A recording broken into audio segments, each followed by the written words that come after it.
May plano ba talaga si Lord para sa akin? Marahil ganyan ang tanong ng puso mo. There are moments in life when we look around and wonder, is this really where I'm supposed to be?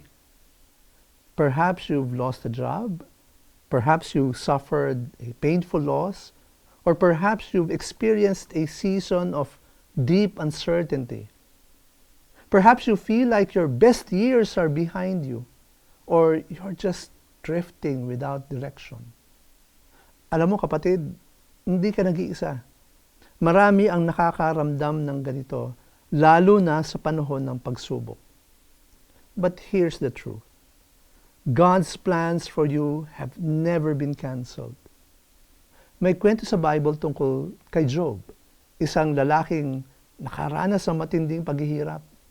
Nawala ang kanyang pamilya, kanyang kayamanan, pati kanyang kalusugan. Malamang iniisip din niya, nakalimutan na ba ako ng Diyos? Pero sa huli, na-realize si Job ang isang mahalagang katotohanan.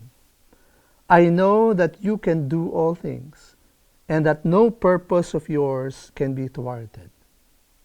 Ibig sabihin, kahit hindi natin maintindihan ang mga nangyayari, may ginagawa ang Diyos sa bawat bahagi ng ating buhay, pati sa mga pagsubok.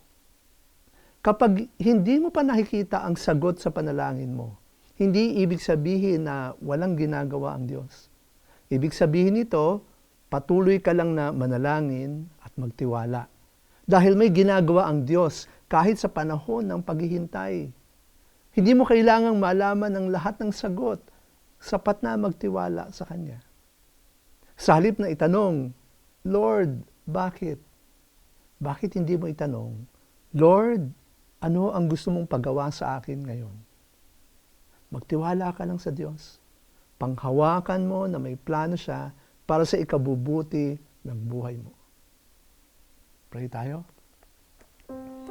Aming Amang makapangyarihan sa lahat, minsan hindi ko maintindihan kung bakit may mga pagsubok sa buhay ko.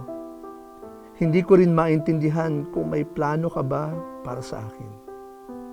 Salamat sa iyong salita at pinapaalala mo na patuloy kang kumikilos kahit hindi ko ito nakikita. Tulungan mo akong magtiwala at panghawakan ang katotohanang may maganda kang plano para sa akin. Sa ngalan ng Ama at ng Anak at ng Espiritu Santo. Amen.